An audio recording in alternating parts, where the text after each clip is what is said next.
Growth Spacer sekalian, aku Debbie, dan di kesempatan kali ini aku bersama Kak Jeren Lim, yang merupakan advokat kesehatan mental Indonesia.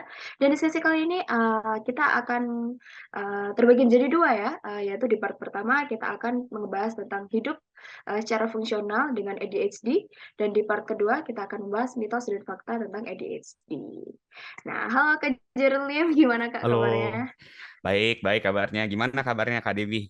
Baik-baik, kita kayak pertama kali ya Kak collab sama Kak Jeren Lim Growth Yep. Space ini. Pertama kali bener. Aku juga baru dapat DM-nya sih dari Growth Space langsung. Oh ya udah boleh gitu. Thank you banget loh, sudah di ACC invitation-nya. Oke, nah sebelum kita mulai ya, boleh nih Kak Jeren Lim perkenalan dulu sama para Growth Spacer yang lagi nonton dan lagi dengerin. Oke, halo semua Growth Spacer. Aku Jaren Lim. Aku lulusan dari UC Davis, University of California di Amerika ya. Dulu aku ambil S1-nya double major, double minor. Major pertamaku itu adalah biochemistry and molecular biology, major kedua psikologi, psychology, minor pertamanya neuroscience, dan minor keduanya human physiology. Dan aku juga adalah license NREMT ya, Nationally Registered Emergency Medical Technician di California waktu itu. Nah, jadi orang sering salah ya mengira kalau aku itu adalah seorang psikolog klinis. Padahal sebenarnya aku tuh ilmuwan psikologi gitu ya. Itu adalah dua hal yang berbeda sebenarnya. Oh, Jadi sebenarnya lebih ke sainsnya kalau aku gitu sih. Dan sekarang aku di Indonesia ya ada mungkin lebih ke jadi content creator ya, jadi influencer. Terus aku juga ada lagi mau bikin klinik nanti, mental health clinic sama beberapa temanku, misalnya Aukarin kalau kalian tahu, Narin Kofilda, sama ada Samuel Cipta juga, sama adikku Dolph Crestano. Dan sekarang kesibukannya sih lebih ke ya mungkin terima klien ya, konsultasi, eh, konseling sederhana, dan juga ada banyak research lah, dan lagi nulis buku juga gitu sih. wih, banyak banget ya Kak yang dikerjain. Oke, nah Kak, kita kan hari ini akan bahas tentang kupas habis mengenai ADHD gitu secara keseluruhan dan dari Kakak juga juga memiliki yang dinamakan ADHD sendiri gitu. Nah, sebenarnya apa sih itu Kak ADHD dan gimana ya Kak kita sebutnya orang yang memiliki ADHD itu sebutannya apa begitu Kak? ADHD itu sebenarnya singkatan dari Attention Deficit and Hyperactivity Disorder. Ya, terjemahannya itu ya literal ya. Attention Deficit kan berarti ada defisit atau ada kekurangan di atensi, perhatian gitu.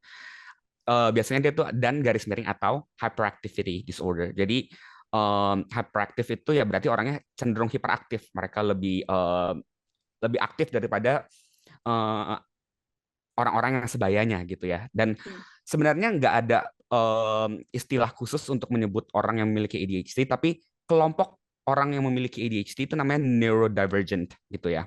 Jadi Oh, sebenarnya kan dalam ada yang namanya DSM-5 TR, itu Diagnostic and Statistical Manual of Mental Disorders, fifth edition TR, text revision, itu seperti buku panduan diagnosis ya, yang digunakan psikiater, psikolog klinis untuk membuat diagnosis. Nah, ADHD itu jatuh ke dalam yang namanya neurodevelopmental disorder atau gangguan perkembangan saraf gitu ya, sistem saraf. Nah, jadi neurodivergent itu artinya apa? Divergent itu kan sebenarnya ya divergensi kan. Jadi kayak dia tuh kayak keluar dari garis lurus lah gitu. Jadi kayak ada yang namanya neurotypical, orang-orang normal yang tidak memiliki ADHD sebagai contohnya.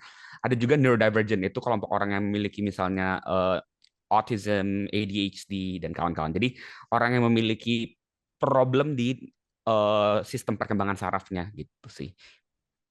oke, oke. Dan ini ada orang jika memiliki ADHD ya Kak, apakah disebutnya pengidap begitu atau penderita begitu bagaimana Kak Oh, penyebutannya? biasanya kita bilang penyintas sih, penyintas ADHD. Penyintas. Iya, gitu. Oh, oke, menarik, menarik. Bukan Penyintas penderita ya. ADHD. Ya, Oke, oke, oke. Berarti sama dong ya penyintas ADHD, penyintas autism kayak gitu ya? ya, betul. And ADHD ini hasil genetik atau hal yang kita dapat gitu tiba-tiba saja gitu? Nah, sebenarnya aku sering sering bilang banget di kontenku ya, semua gangguan kejiwaan, semua, ini literally like 100%, itu sebenarnya adalah interaksi antara genetik dan lingkungan. Jadi tidak ada satupun Hmm. gangguan kejiwaan yang tidak ada faktor genetiknya dan lingkungannya, gitu ya. Mm-mm. Istilah yang dipakai itu adalah diathesis stress model atau faktor-faktor genetik dari orang tua tuh pasti ada. Sebagai contoh aja, sedikit keluar dari ADHD, misalnya orang yang memiliki trauma atau orang psikopat, itu kan sering cenderung orang pikir, oh itu udah pasti karena lingkungan, karena disebabkan pengalaman traumatis, makanya mereka punya trauma, mereka jadi Mm-mm. psikopat, misalnya gitu. Padahal enggak. Kayak misalnya orang pergi perang, mengalami pengalaman yang sama, 80% orang itu belum tentu kena trauma, karena ada faktor genetiknya gitu. Sama halnya dengan ADHD, jadi ADHD sekalipun itu ada faktor genetik dan faktor lingkungan interaksinya. Jadi itu benar-benar bukan semata-mata hanya karena lingkungan aja gitu. Dan itu kan neurodevelopmental ya, perkembangan sistem Mm. saraf. Jadi sebenarnya dari pas fase di kandungannya itu dia sudah terpengaruh secara environment gitu.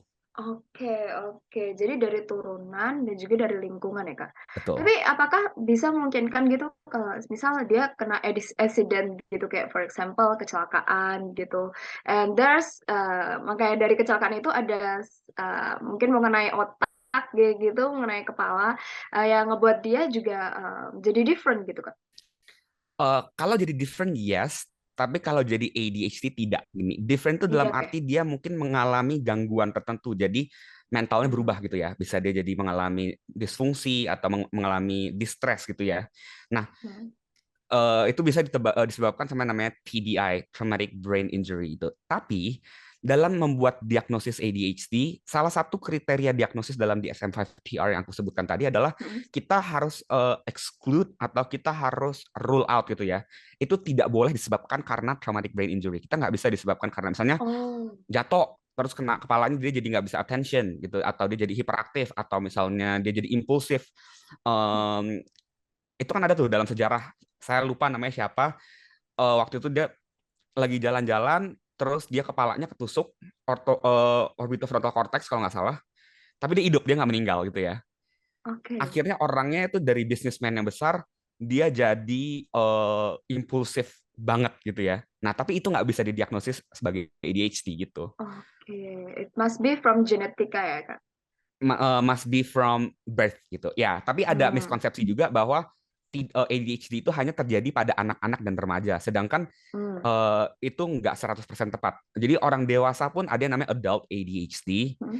tapi syaratnya adalah sebelum mereka umur 12 tahun, mereka sudah harus memiliki beberapa gejala yang beberapa gejala ADHD itu sudah harus ada gitu. Jadi nggak mungkin orang yang pas dewasa baru tiba-tiba ADHD. Pasti dia dari kecil, dari sebelum umur 12 tahun dia sudah ada beberapa gejala, tapi mungkin karena ada Oh, life stress, ada faktor lingkungan yang memperparah, akhirnya setelah dewasa dia baru jadi full blown out gitu ADHD-nya gitu sih. oke. Jadi susah juga kalau misalnya waktu kecil itu nggak terdeteksi itu, Kak. Heeh, Betul. heeh. Nah, jadi if someone terdiagnosis oleh ADHD ya, didiagnosis oleh ADHD, berarti itu harus ada seseorang di family-nya yang juga mempunyai ADHD dong ya, Kak? That's a really good question. Jadi gini, dalam membuat diagnosis ini biasa ada yang namanya pedigree ya. Pedigree itu dia misalnya aku sebagai psikolog klinis yang mengevaluasi nih, Mhm. translational psychologist, dan aku ketemu Kak Debi. Nanti sesi pertama aku interview Kak Debi. Biasanya sesi kedua, sesi ketiga itu aku akan nanya ke orang terdekatnya, dan aku akan nanya orang tuanya gimana, kakak adiknya gimana. Oh. Lalu ntar dibikin nih misalnya, oh bapaknya iya, emaknya enggak, terus kakak adiknya bisa tiga bersaudara, dari berapa bersaudara ada yang ADHD atau enggak. Kalau memang satu keluarganya sama sekali nggak ada ADHD, dia doang, itu chance-nya lebih kecil gitu ya. Bisa aja dia tuh ternyata bukan ADHD, tapi dia mungkin depresi atau Hmm. anxiety. Kan Hmm. orang-orang yang cemas atau orang-orang yang punya bipolar, itu mereka juga cenderung susah konsentrasi gitu ya. Karena misalnya kalau orang yang cemas tuh pikirannya kemana-mana, dia nggak bisa, istilahnya rumination kan, pikirannya tuh dibombardir sama masa depan. Gimana kalau besok gue nggak bangun lagi? Gimana kalau besok gue nggak ada duit? Gimana kalau bla bla bla bla? Akhirnya saat dia punya banyak pikiran, dia jadi nggak bisa konsen dan dia itu akan memimik ADHD kan. Mhm. Nah, jadi penting banget buat melakukan pedigree itu. Kita cek ke orang-orang terdekatnya kalau udah nggak punya orang tua atau guardian. kita tanya gimana, adik kakaknya gimana, orang tuanya gimana. Jadi memang eh, salah satu syaratnya itu. Jadi kalau memang ternyata nggak ada, most probably, walaupun nggak selalu ya, most probably itu hasilnya bisa inkonklusif gitu. Apalagi kalau dia punya Ah, comorbid misalnya, oh orang tuanya bipolar nih, ada yang bipolar. Lalu dia gejalanya mirip bipolar. Berarti dia bipolar atau ADHD, itu akan lebih sulit. Jadi 2-3 pertemuan tuh biasa nggak cukup. Ntar ada di tes lagi long gitu. process ya. Long process, ya. Oke, oke. Tapi bisa juga neneknya gitu. Itu Bisa, bisa bisa. terjadi atau sepupunya begitu yang Yes, bukan yes. dalam internal family gitu. Tapi Oke. semakin jauh, biasa chance semakin kecil ya, gitu. Oh, Jadi oke. yang ada direct biological relationship itu lebih lebih valid gitu, lebih reliable. Hmm. Mm, mm, mm, mm. Nah, sekarang boleh nih Kak, dideskripsikan symptoms-nya itu seperti apa sih Kak di daily life penyintas ADHD ini sendiri? Oke, ADHD itu sebenarnya kan dia tuh ada dua yang utama ya. Yang Hmm. pertama itu um, inattention atau ketidakmampuan untuk memberikan atensi atau perhatian, Fokus. Hmm. fokus misalnya. Dan yang kedua adalah hyperaktivitas atau Hmm. impulsivitas gitu ya. Nah, Oke. jadi harus salah satu, nggak harus dua-duanya gitu. Nah, jadi seperti yang aku bilang tadi, sebenarnya syarat pertamanya itu harus ada sebelum umur 12 tahun gitu. Dan Hmm. beberapa gejala ya, nggak harus full blown. Dan gejala-gejala ini harus menyebabkan disfungsi dan garis miring atau distress di at least dua setting, misalnya di rumah, di sekolah, di tempat kerja. Jadi nggak, kalau dia cuma di rumah aja, bisa aja dia tuh ternyata misalnya dia nggak dia misalnya disuruh A terus dia nggak mau kerjain, itu bukan karena di ADHD tapi emang karena dia pembangkang sama orang tuanya gitu, dia punya misalnya ODD atau something else gitu. Kalau Hmm. misalnya di sekolah aja misalnya, anak-anak kan secara verbal belum tentu bisa menyampaikan emosinya gitu, jadi bisa aja karena mungkin gurunya galak, dia takut untuk bertanya, jadi kesannya dia punya ADHD gitu. Jadi at least dia harus ada di dua setting, itu syaratnya ya. Nah, jadi yang pertama kan yang aku bilang tadi inattention ya. Nah, untuk inattention sendiri itu setidaknya seseorang itu harus punya 6 gejala atau lebih. Kalau dia sudah umur 17 tahun ke atas, setidaknya harus ada 5 gejala gitu ya. Dan total tuh dia ada 9 gejala ya. Dan dari 5 gejala yang ditunjukkan ini sudah harus ada sekitar 6 bulan, at least 6 bulan ya. Nah, Hmm. gejala pertama itu yang sesuai namanya, inattention, dia tuh sulit memberikan atensi gitu ya terhadap detail atau sering membuat kesalahan akibat kurang teliti gitu ya. Misalnya saat mengerjakan PR, saat kerja atau aktivitas lainnya, dia nggak akurat gitu. Dia ngelewatin hal-hal penting. Misalnya disuruh nih, Jer, ini tugasnya ada ulangannya ada 5 halaman ya. Oke, kerjain. Yes, sudah selesai. Pas dikumpulin, oh iya, lupa kerjain halaman terakhir. Gue banget tuh dulu kayak gitu. Padahal halaman depannya bener semua, nggak ada salahnya. Halaman belakangnya akhirnya remedial karena lupa kerjain gitu. Karena nggak detail gitu ya. Dan simptom keduanya itu adalah sering memiliki kesulitan untuk fokus. Yang pertama itu kan attention kan. Attention Hmm. itu aku kurang tahu juga bahasa Indonesianya apa. Kayaknya atensi itu. Yang kedua fokus ya. Atau misalnya saat lagi di kelas gitu, Hmm. pikirannya kemana-mana. Kayak lagi dijelasin nih, baru dijelasin 5 menit, pikirannya tuh udah kayak, nanti gue makan apa ya? Nanti, tadi gini, gini, Terbang gini. lah. Iya, terbang. Somewhere else. Udah ke surga, balik lagi gitu.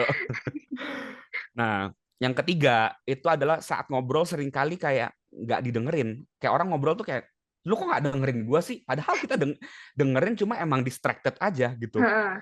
Kayak seolah, ya benar pikirannya kayak kemana-mana. Padahal nggak ada distraksi sama sekali gitu saat diajak ngobrol. Yang keempat juga mereka sangat biasanya sulit mengikuti instruksi secara akurat ya. Dan biasanya mereka Hmm. jadi alhasil gagal menyelesaikan tugas-tugasnya. Jadi udah dikasih instruksi nih, ternyata instruksinya itu yang dilakukan itu nggak sesuai gitu, atau misalnya Dilewatin lah lewatin gitu. bisa, atau Hmm. misalnya sebenarnya bisa juga kayak dikasih tugas, wah gue semangat banget nih gue mau kerjain, baru mulai 10 menit tiba-tiba udah hilang fokus, gue main HP dulu, ke Instagram, ke Facebook, oh iya tadi gue ngapain ya, lupa, Impulsif terus ya. udah kerjaan yang lain gitu, udah kemana-mana gitu. Itu tadi udah 4 ya. Iya, 4. Yang kelima itu sulit mengorganisasi pekerjaan dan aktivitas biasanya. Jadi Hmm. misalnya suka menunda-nunda pekerjaan, procrastinate gitu ya. Aduh, gua kayaknya kalau sekarang gue belajar ini udah malam di jam 8. Nanti gua nggak cukup tidurnya. Kalau gitu sekarang gue tidur aja deh. Besok gue pasang alarm jam 4. Pasang alarm. Aduh, jam 4. Aduh, kalau gue sekarang bangun kurang tidur, nggak fokus. Gue percuma belajar. Ya udah, gue snooze sampai jam 6. Aduh, gue udah jam 6 gimana ya? Aduh, udah mau sekolah lagi deg-degan. Jam 7 kan sekolahnya, ntar jam 7 udahlah remet aja gitu misalnya. Jadi procrastinate, gagal mengerjakan sesuatu sebelum deadline gitu misalnya. Jadi berantakan, Hmm. sulit. Mereka juga memiliki kesulitan ya merapikan atau menyusun barang-barang miliknya dengan baik gitu. Dan yang keenam, mereka juga suka menghindari dan nggak suka ataupun apa ya, enggan sih, mereka lebih enggan melakukan pekerjaan yang membutuhkan mental effort. Misalnya kayak kalau di kantor gitu dikasih tugasnya, Mhm. paling banyak aku nemuin auditor sih. Kalau audit kan panjang itu kerjaan sampai malam gitu ya. Mereka tuh biasanya berapa menit udah kayak udah kemana-mana. Aduh, gua ngerokok dulu deh, gua Paham nonton paham. Netflix dulu deh. Yang Jadi kayak terstruktur gitu ya? iya Itu susah. kesusahan banget. Betul, baca-baca apalagi gitu ya. Baca-bacaan panjang tuh kayak nggak bisa gitu. Apalagi Oke. disuruh bikin laporan gitu. Kayaknya satu paragraf tuh udah capek. Wih, I made it gitu. Padahal baru mungkin satu paragraf dari 1.000 kata gitu. Waduh. Terus yang paling sering terjadi itu kehilangan benda-benda penting. Ini tuh aku sampai pernah ngepost di Instagramku. Aku kan waktu itu naik pesen Uber gitu ya. Mhm. Mau ke di Uber itu kayak Gojek, Gokar kalau di Indo gitu. Ini lagi di US. Aku duduk nih di depan rumah. Aku main-mainin kunci nih, Cek. Biasa kan fidgety main-mainin. Terus taruh kuncinya di fire hydrant di atasnya. Terus orang Ubernya datang, jemput aku ke dokter gigi, pulang ke depan rumah, kok kuncinya hilang, cari-cari sampai telepon ke klinik segala, ternyata di fire hydrant itu gitu loh. Ah, Dan itu lupa di hari yang dibawa. sama, iya. Dan itu di hari yang sama di mana aku ninggalin HP-ku di kelas dan tasku di kelas. Sampai malam Wah. aku minta tolong security buat bukain kelasnya buat ambil barang segede tas aku ketinggalan gitu. Dan Hmm. itu banyak terjadi juga kayak mamiku misalnya ya. Mamiku tuh bisa kalau mau masak ambil HP, taruh di kulkas, tutup kulkas, cari-cari HP-nya, ternyata HP-nya di kulkas gitu. That's so funny, I know. Oke. Dan terus gejala kedelapan itu mereka mudah terdistraksi ya. Kayak pikirannya tuh, jadi nggak harus ada suara, nggak harus ada extraneous atau stimulus-stimulus dari luar ya. Kadang-kadang pikiran mereka jadi distraktor mereka sendiri gitu. Mereka jadi nggak bisa konsen Hmm. karena pasti ada aja ngomong sama diri sendiri gitu. Jadi kayak nggak bisa konsen. Dan yang paling parah nomor 9 itu gejalanya adalah pikun. Sangat-sangat pikun gitu ya. Jadi kayak yang paling sering terjadi sama aku adalah aku udah bikin nih jadwal mau ngapa-ngapain. Kalau nggak aku lagi main Instagram gitu misalnya. Terus aku udah main Instagram ntar, tadi gue mau ngapain ya? Lupa. Atau misalnya aku lagi buka IG. Literally lagi buka IG nih, ada misalnya ada tentang post tentang makanan yang enak nih. Gue mau coba search di Google lah. Matiin swipe, buka Google Chrome, ketik di google.com. Gue ngapain buka Google ya? Tadi mau ngapain ya? Itu sering banget terjadi. Nah, itu Every day. yes, it's every day. Itu Hmm. gejala-gejala yang terjadi pada orang yang memiliki inattention gitu ya. Nah, Mm-mm. gejala yang kedua itu adalah hyperactivity sama impulsivity. Dan ini juga at least 6 gejala, harus 6 bulan juga. Kalau udah di atas 17 tahun, at least 5 gejala. Sama ya. Dan biasanya harus at least ada beberapa gejala sebelum umur 12 tahun sama. Yang pertama, sering fidgeting. Misalnya goyang-goyangin kaki, muter-muterin kunci kayak aku Mm-mm. tadi. Terus kalau nggak di kelas suka tek tek tek tek tek sampai dimarahin guru. Ngapain main-mainin pensil gitu. Terus kalau yang paling parah tuh aku suka banget eh, ninggalin tempat duduk. Pas aku SD, SMP, SMA selalu dipanggil cacing kepanasan. Pas TK aku pernah bahkan sampai guru tuh kalau nggak tahu sekarang masih ada atau enggak, dulu tuh ada lem namanya kayak lem uhu gitu. Itu ditaruh di sama gurunya nih ya, kita taruh di Oh kursinya my supaya God. bisa duduk gitu. Padahal ya nggak, tetap aja bisa berdiri kan. Cuma itu kayak Heeh. nggak ngerti kenapa guru gituin. Untung bukan Alteco aja. Iya, dan aku sampai SMA loh, sampai udah SMA kan udah cukup dewasa ya. Aku nggak Hmm. bisa yang namanya duduk di tempat dudukku sendiri. Pasti duduk di meja guru, di tangga depan kelas. Kalau Hmm. nggak jalan-jalan ke depan kelas, nggak bisa diem namanya.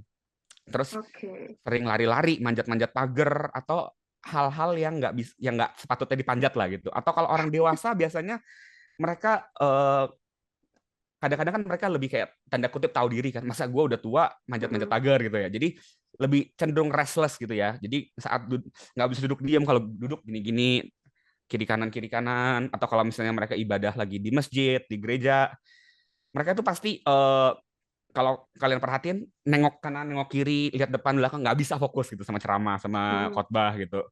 Terus saat mengerjakan aktivitas tertentu ya mereka nggak bisa diem sama sekali. Terus kalau yang symptoms kelima, gejala kelima, mereka sering disebut dengan orang-orang on the go. On the go itu artinya mereka tuh orang yang tidak nyaman untuk diam. Mereka cenderung kayak Ah, mau, oke, hari ini gue harus pergi ke A, gue mau naik gunung, gue mau bla bla bla bla bla bla bla, kayak gue mau melakukan segala sesuatu dan nggak bisa diem, naik motor, kebut-kebutan segala. Jadi pokoknya harus ada stimulasi adrenalin rush mm-mm. terus gitu buat Mm-mm. menstimulasi otak mereka. Dan yang gejala keenam tuh tanda kutip bacot, nggak bisa diem, ngomong rocos terus. Kadang-kadang nggak sadar, Jer, kok lu bacot banget sih, bawel banget. Oh iya, maaf maaf maaf, maaf gitu. Kasihan Ya, anjing. gejala ketujuh juga kadang-kadang mereka tuh menjawab pertanyaan sebelum pertanyaan tuh kayak Selesai. selesai. Iya, Hmm. kayak udah ngomong, orang baru ngomong gini gini gini gini, selesain pertanyaannya atau langsung jawab gitu sebelum selesai. Atau Waduh.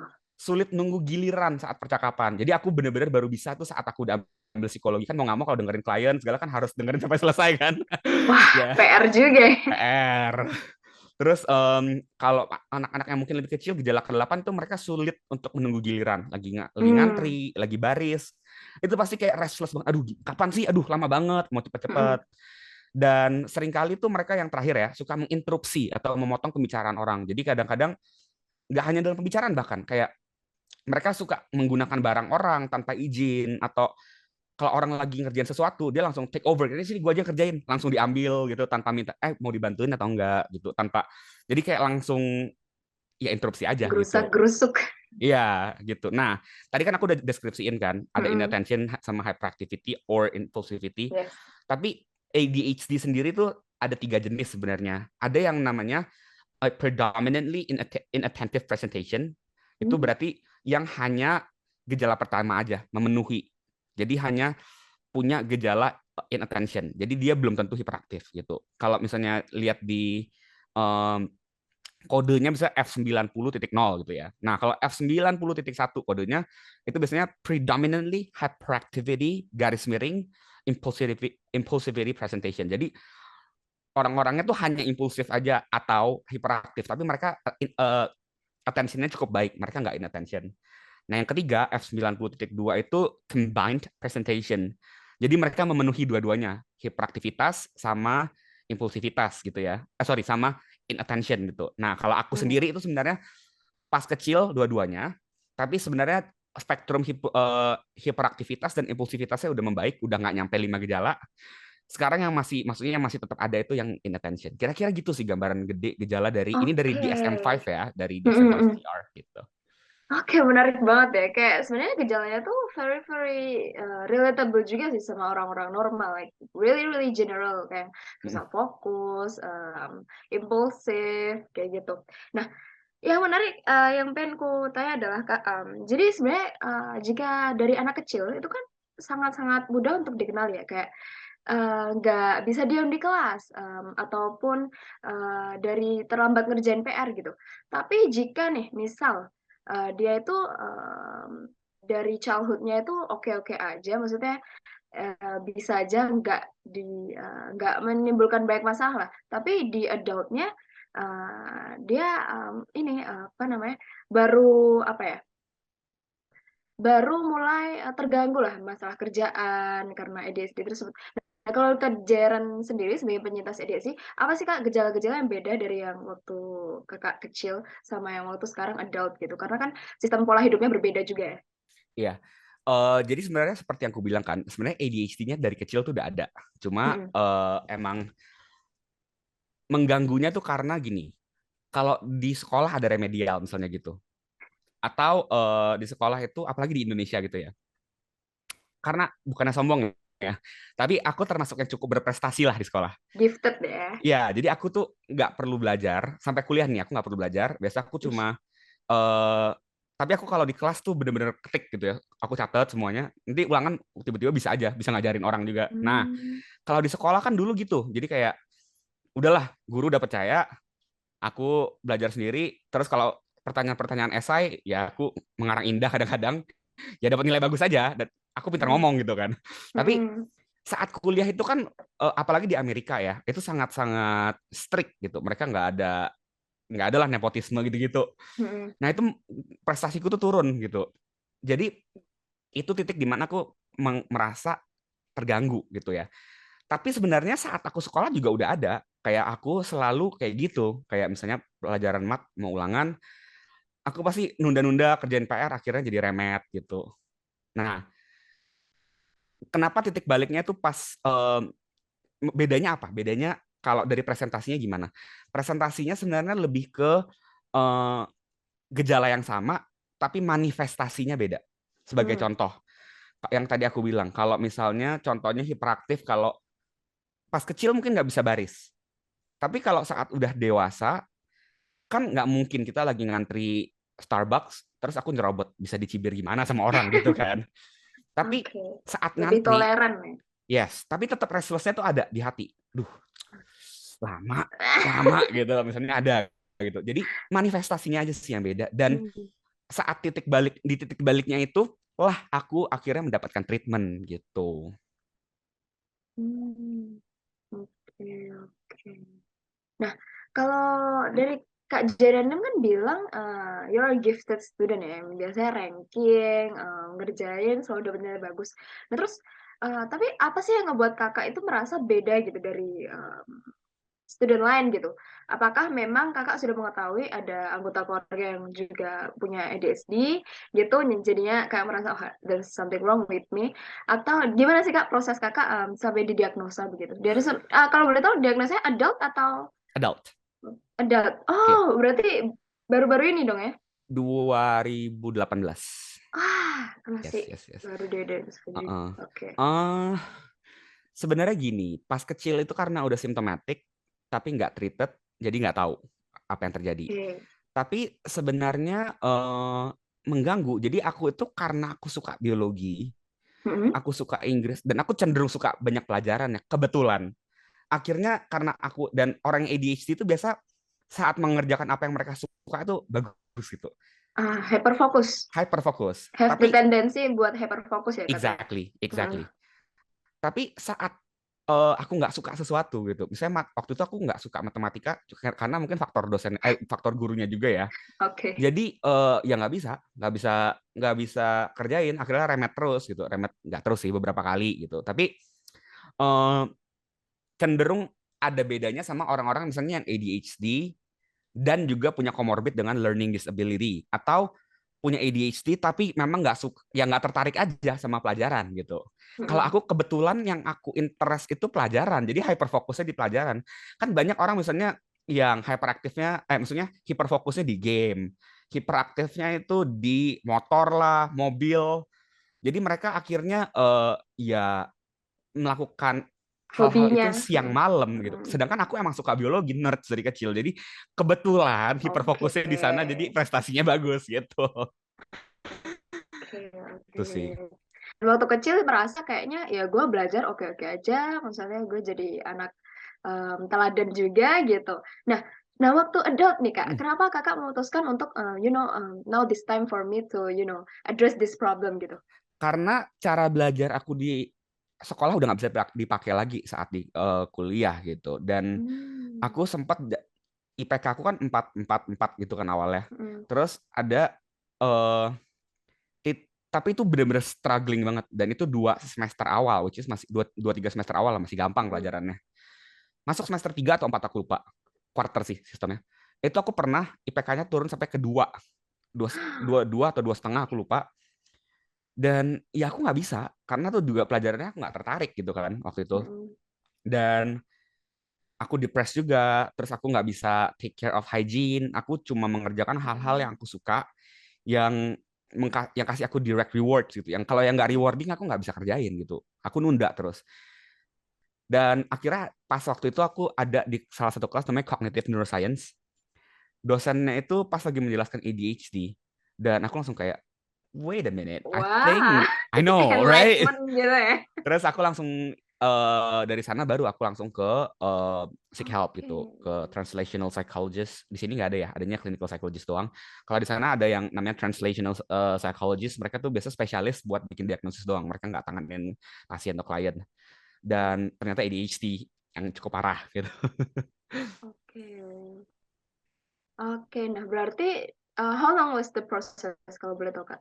Uh, A few months buat hmm. diagnosis ya, karena kan bolak-balik ya. Dan waktu itu Mm-mm. mami juga pas lagi di US, akhirnya dipanggil juga sama psikologistnya. Terus di interview juga. Terus pas ya lucunya ternyata simptomnya juga, oh iya aku juga gitu. Mami ngomong gitu, gitu. Oh, Iya, mamanya juga. Oke. iya, Relate semua deh relate jadinya. semua gitu. Oke, oke. Berarti baru-baru ini kakak juga di-introduce to a new word ya, yaitu ADHD ini ya. 2018. Jadi kan sebenarnya Ah. jurusanku tuh cuma satu major, dua minor awalnya. Jadi tiga jurusan awalnya. Ya nggak cuma sih, banyak. Tapi di tahun 2019, kebetulan lagi pandemik, hampir, aku memutuskan ambil psikologi. Jadi aku menyelesaikan satu sarjana, satu bachelor dalam setahun. Psikologi aku selesaikan dalam setahun. Wih, Jadi setelah itu karena suka banget ya. iya. Jadi sekarang gara-gara aku 2019 itu ambil psikologi dan selesai dalam setahun, aku mengkombinasi sendiri jadi psychobiology. Makanya di Indonesia aku satu-satunya nih gitu. Makanya orang kan nanya, Jer, kok lu followernya baru 9.000, 10.000 udah bisa centang biru? Ya mungkin karena gue satu-satunya psychobiology Hmm. influencer di Indo. Kalau mental Mm-mm. health udah banyak, psikologi murni udah banyak, psikologi klinis banyak. Tapi psikobiologi kan masih belum ada gitu. Oke, keren banget, keren banget. Nah, sebenarnya waktu kakak kecil ataupun sudah adult sekarang, gimana sih kak respon orang-orang terdekat gitu about you, didiagnosa memiliki ADHD begitu? Responnya gimana? Atau orang-orang pada seberapa aware sih tentang mereka tentang ADHD? "Ah, apa sih emang Jer? ADHD itu apa sih? Eh, tapi gue ngerasa sih lu dulu kurang kurang fokus gitu tuh. Gimana tuh Kak respon?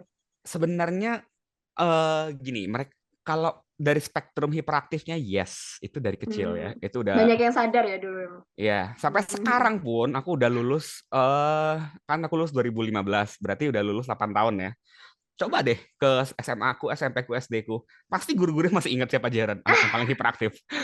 Karena bener-bener nggak bisa Oke. diem banget dan emang Mhm. bandel banget gitu ya. Nah, tapi kalau ngomongin inattention-nya tuh orang nggak tahu cenderung. Karena kenapa? Karena aku tuh tanda kutip rajin. Dalam arti gini, Mhm. ada tugas, aku bakal langsung kerjain nih pulang sekolah.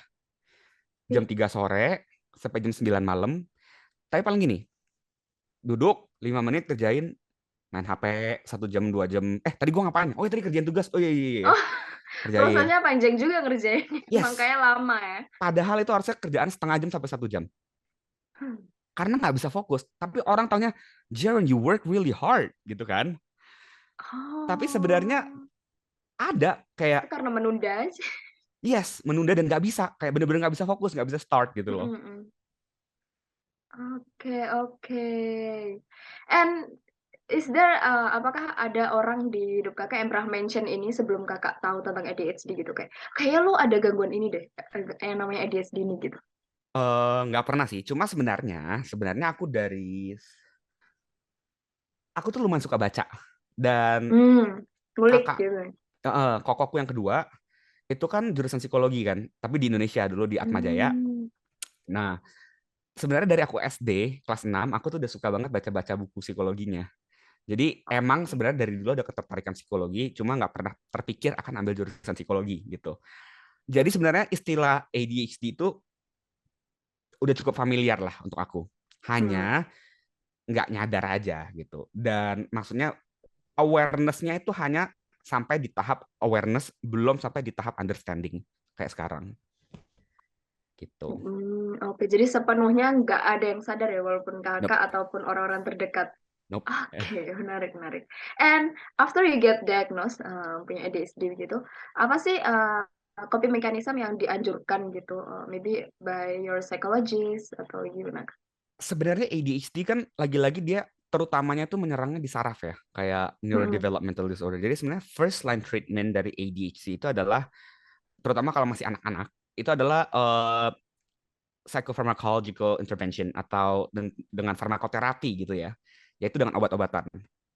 Tapi Hmm, seiring berjalannya umur, biasanya orang akan semakin dewasa, mereka akan semakin bisa untuk mengcope itu.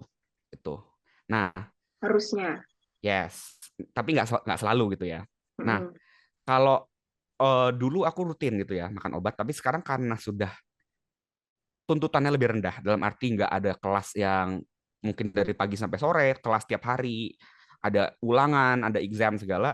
Sekarang kan lebih fleksibel Mm-mm. jadi influencer, kalau nggak ngonten, kalau nggak endorse Oh, itu kan lebih lebih fleksibel ya. Jadi well, mungkin fokus aku hanya butuhkan saat aku research buat bikin konten-kontenku, karena konten-kontenku mm-mm. semua kalau dilihat itu nggak ada yang mengulang gitu ya, semuanya Mm-mm. aku brand new dan semuanya aku research dari jurnal-jurnal. Itu it takes time gitu, mungkin buat orang lain butuh 2 jam, 1-2 jam, buat aku it takes probably 4 to 5 hours karena attentionnya kemana-mana gitu ya. Tapi Yes. memang kalau dilihat dari hasilnya, aku bisa bilang kontenku itu mungkin bisa ya lebih komprehensif aja karena aku memang hiperfokus lebih detail aja gitu kan, Totalitas ya. totalitas gitu. Nah, Mm-mm. jadi untuk sekarang aku tidak sedang mengkonsumsi obat-obatan, Mm-mm. hanya kalau lagi dibutuhkan gitu. Karena memang obat-obatan Hmm. buat ADHD biasanya bukan obat-obatan seperti antidepresan yang perlu dikonsumsi tiap hari. Nah, untuk coping mechanism, kalau untuk teman-teman di sini bisa ada yang namanya CBT atau Cognitive Behavioral Therapy, dan DBT itu juga bagus ya, Dialectical Behavioral Therapy. Karena di sana kita belajar skill-skill. Coping skillnya sebenarnya yang aku paling suka adalah um, acceptance, radical acceptance. Karena kadang-kadang aku nggak bisa menerima gitu loh. Misalnya ada tugas banyak gitu ya. Mm-mm. Aku tuh udah kayak males duluan gitu. Overwhelmed. Overwhelmed sebelum I Hmm. start. Jadi Okay. when I try to accept the emotion. Jadi bukan hanya menerima aku ada PR. Aku juga menerima emosi. Oh, it's okay to feel overwhelmed. It's okay to feel anxious. Aku feel better loh. Jadi kayak I tell myself gitu. Oke, let's start dulu. At least start dulu aja. Start. Capek nggak apa-apa, bosan nggak apa-apa, distractible nggak apa-apa. Tapi kalau ada apa-apa tulis dulu, tulis dulu. Pelan-pelan baru disusun. It takes longer than other people. It's fine. It Okay. doesn't kill you. It doesn't like make you suffer kan. Kita nggak Mm-mm. mati gara-gara kita lebih lambat. It's okay gitu loh. Dan aku Mm-mm. menganggap itu mungkin ya, kan mungkin ya semua orang punya kekurangan gitu ya. Mungkin ya Mm-mm. aku mungkin lebih lambat dari orang. Mungkin itu kekurangan, dan itu nggak merugikan orang kok gitu loh. Selama masih on time gitu. Selama masih nggak lewatin deadline gitu. Oke, oke, oke. Nah, there's something yang gue pengen tahu nih Kak. Apakah ada hal yang berbeda gitu Kak dalam keseharian Kakak when you're on drugs, dalam obat-obatan sampai yang enggak gitu? Apa yang Oh ya, sangat berubah gitu Kak? I feel like, oh ini rasanya jadi manusia ya gitu when I took drugs. Kayak This feels normal gitu. iya, exactly. Oh ini karena sebenarnya kan salah satu mekanisme. Jadi obat yang aku makan itu dulu Adderall namanya. Itu kan meningkatkan dopamin ya. Hmm. Dan itu Mm-mm. juga biasa orang yang memiliki disregulasi pada dopaminnya itu nggak hanya ADHD, depresi, bipolar itu biasa Hmm. juga ada berhubungan sama dopamin. Nah, depresiku hilang. Jadi nggak hanya ADHD. I feel like wow, this is what a life is. Kayak kelas jam 8, jam 7 bangun, ada aja motivasi mandi, motivasi buat ke kelas on time, terus kayak terstruktur gitu loh. Oh, selesai kelas, oh makan, kayak udah bener, oh jam 1, kayak tek tek tek tek tek tek. Oh, Oke, gitu rasanya gitu loh. kayak ada skrupnya ya. Exactly gitu. Oke, oke gitu ya. Jadi when you're not on drugs kayak gimana tuh Kak? Apakah really that chaos juga? Yes, jadi biasa ada kayak momen dimana aku kayak beberapa hari ya bener-bener kayak nggak pengen ngapa-ngapain, walaupun udah maksa ya, udah Hmm. aku take the computer out. Oke, aku harus ngonten hari ini, kalau nggak besok nggak ada konten ini. Dapat uang dari mana nih? Udah Bener-bener. ketik, udah baca, bener-bener nggak ada motivasi dikit pun. Jadi rasanya aversif gitu, justru Oke. kayak malah jadi depressed, malah jadi anxious gitu. Jadi ya udahlah, I take Because time you're off. forcing yourself to Exactly. do it. Oke, oke. Hmm. Tapi ini kan sebenarnya banyak disalahartikan sama orang kayak ya kalau nggak ada motivasi ya carilah gitu kayak. But with people like different people yang kayak neurodivergent kayak gitu, apa sih sebenarnya kata-kata yang maybe kakak wish people to stop saying. Dan dari kakak sendiri sebagai content creator, apa aja sih hal-hal yang orang-orang kurang aware begitu mengenai ADHD, stigma-stigmanya begitu? Ya, orang-orang yang sering dikatakan malas kan orang yang punya ADHD itu Mhm, pemalas, suka nunda-nunda. Padahal ini ada sebuah research besar banget dan ini dilakukan sama um, National Institute of Drug Abuse ya, sama mmm, yang orangnya tuh direkturnya namanya Nora Volkow. Dia tuh meneliti perbedaan otak orang-orang dengan ADHD dan tanpa ADHD dan sampelnya lumayan gede ya. Ini ada 97 orang gitu. mhm, Dia menggunakan PET. PET itu positron emission tomography. Jadi dia bisa lihat nih jumlah reseptor di otak orang tersebut. Reseptor tuh gini. Anggap aja kayak kalau kita lagi ngomong pakai sekarang lah kita lagi Zoom call. Kan mhm, pasti aku ngomong tuh ada sinyalnya, sinyalnya dikirim somewhere, lalu Kak Debi nerima ada reseptornya, nerima sinyal dari aku, akhirnya reseptor itu mengubah sinyalnya itu jadi suara gitu kan, jadi suara yang bisa didengar sama Kak Debi. Dan chemical chemical di otak kita pun sama. Mereka tuh bekerja dengan ada yang namanya reseptor. Jadi ada chemical dopamin, serotonin, norepinefrin, itu semua tuh perlu yang namanya reseptor buat bisa ditranslate ke otak kita jadi sebuah behavior. Nah, dia si Nora Volkow ini mempelajari dopamin reseptor namanya D2 ya, tipenya D2 dan D3 mhm, reseptor availability.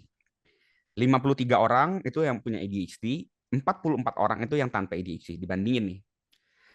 Dan dia menemukan perbedaan itu signifikan banget secara statistik ya mhm, antara beberapa bagian otak orang yang memiliki ADHD dan tanpa ADHD. Tiga di antaranya itu adalah accumbens, terus ada midbrain atau otak tengah, dan hypothalamus. Nah, otak-otak bagian ini tuh bagian-bagian yang kaya akan si dopamin reseptor itu.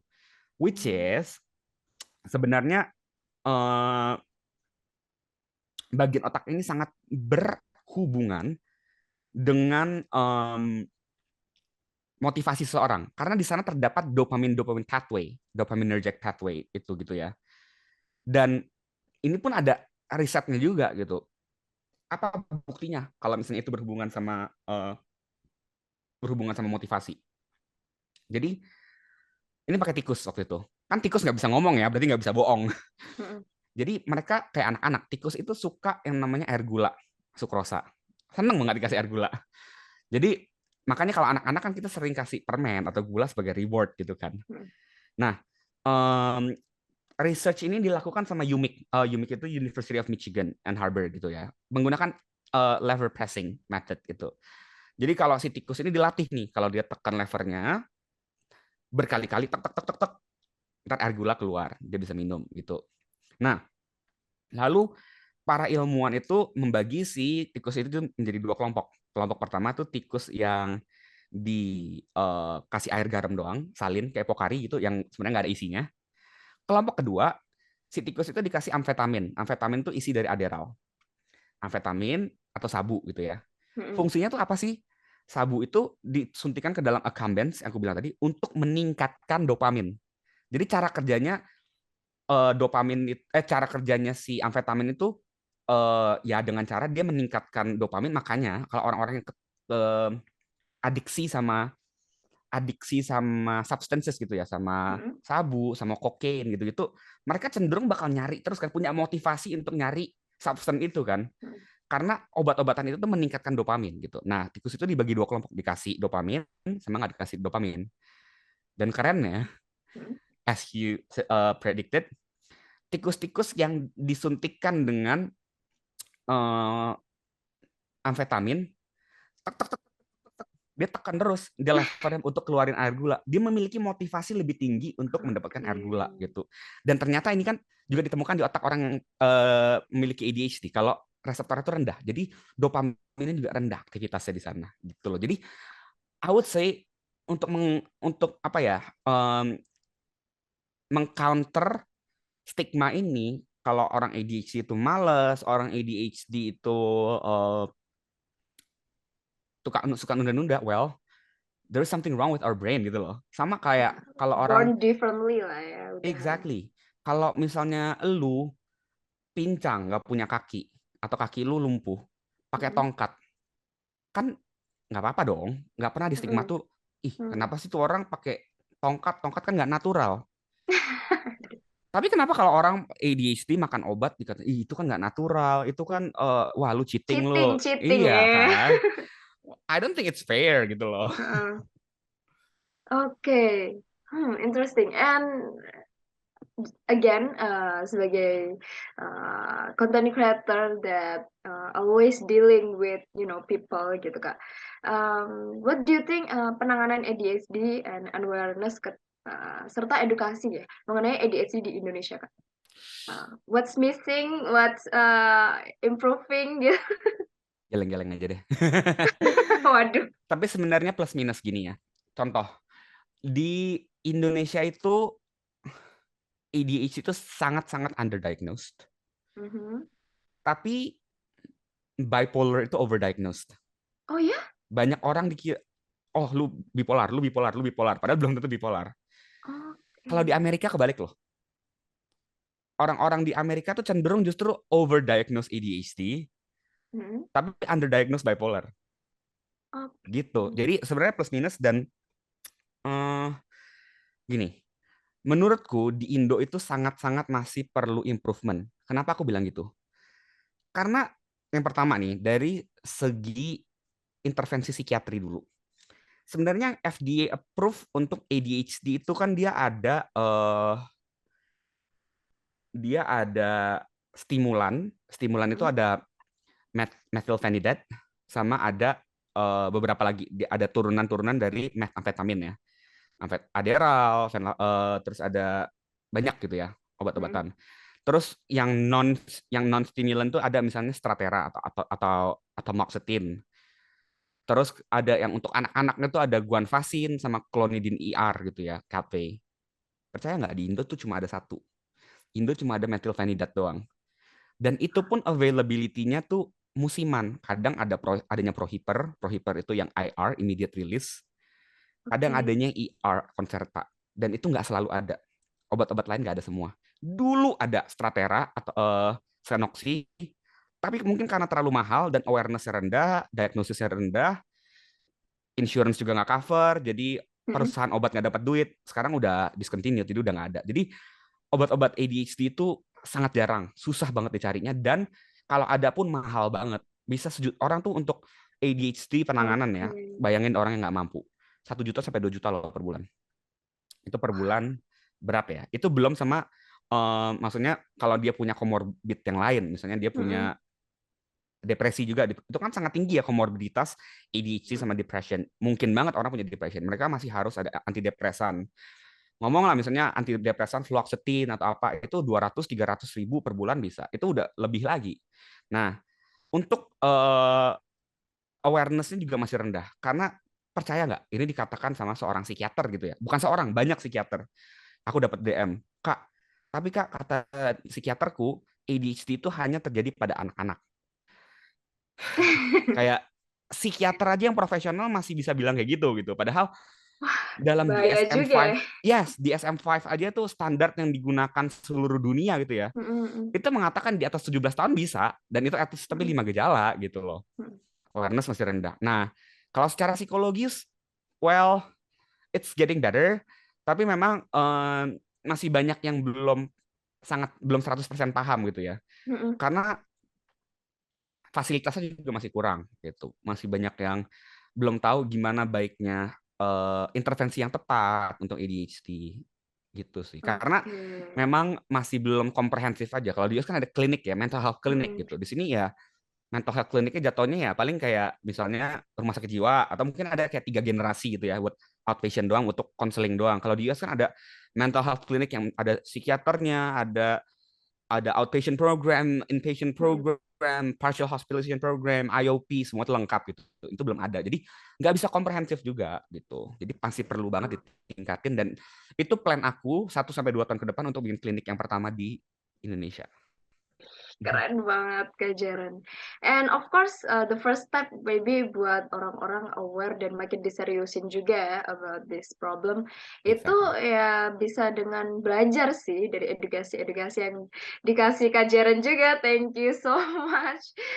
Bisa cek di mana Kak biasanya nangkringnya nih? Di Instagram sih aku paling sering ngepost di Jaren Lim aja namaku. JERREN Lim Ya, di @jeronlim guys, bisa langsung aja check it out, bisa follow dan kalian bisa baca-baca karena aku pun taunya Kak Jeren dari Instagram karena aku baca keren banget karena apa ya dari kontennya kakak tuh ngupasnya kayak habis-habisan begitu loh yang kayak sampai mengkelontok gitu bahasa Jawanya.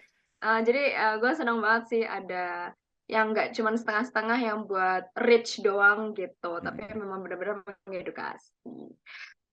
Oke, nah Kak, um, so sementara nih karena ini memang masih obatnya pun kurang bisa dicapai ya, unaffordable dan susah untuk kita ke psikiater pun juga perlu duit juga kayak gitu. yes. Maybe people who maybe experience the symptoms yang dari mild sampai yang severe Severe. gitu, apa sih life hacks maybe yang bisa pakai diaplikasikan gitu ke kehidupannya biar bisa berfungsi gitu secara fungsional.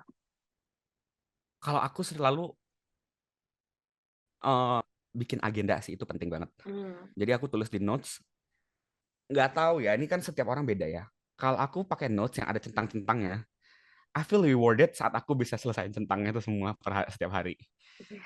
Dan orang ADHD itu sangat suka sama reward itu karena kan dopamin, Hmm. Hmm, motivasi, hmm, hmm. reward, terus naik gitu. Nah, saat malesnya muncul, always tell yourself it takes the first step is the hardest selalu. Jadi saat aku udah memulai, biasanya ya kayak roller coaster, naiknya susah, turunnya udah lebih mudah gitu deh. Dan kadang-kadang justru malah nggak bisa stop gitu. Kalau aku ngerjain laporan buat klien gitu ya, Hmm. uh, I would say the first 10 to 15 minutes are the hardest. But after that kadang-kadang aku malah jadi hiperfokus bisa berjam-jam gitu. Jadi Jadi gemes gitu. ya aku dan kalau biasanya kan orang bikin laporan kayak klien itu kan 1 halaman, 2 halaman gitu ya. Hmm. Aku tuh saking fokusnya pernah bikin 53 halaman loh. Kayak ngerjain makalah aja. Exactly. Tapi memang aku sampai Wah. bener-bener kayak kan aku ketemu kalau aku kan ketemu klien biasa 2 3 kali ketemu dulu gitu kan. Hmm. Nggak langsung aku oh gini gini gini gini langsung. Dan itu langsung aku ringkas semuanya kayak langsung hiperfokus dan itu aku kerjain dalam 2 hari 53 halaman. dua Inilah hari. kalau yang ngerjain orang yang punya ADHD totalitasnya tanpa batas. Oke, oke. Jadi just start first, make a list to do mungkin ya, Mm-mm. and mungkin just always remind kali ya di otak kalau misalnya it will be easy kalau misalnya gue mulai aja dulu gitu. Ya. The rest will be easy gitu. Oke, nah kita udah bicara banget, kupas habis banget tentang ADHD panjang lebar di part pertama ini, and maybe we'll move to the next part kedua yaitu mitos fakta ADHD. Kalian bisa langsung aja cek di YouTube kami Growth Space. And kalau misalnya teman-teman pengen tahu lebih lanjut ya mengenai mental health dan about ADHD in particular, bisa cek juga Instagram mereka @jaranlim. Di sana dia bahas keren-keren banget, tuntas-tuntas banget bahasannya. Jadi you guys should check it out. And this is the end of part 1 and bye bye guys. Let's meet on part 2.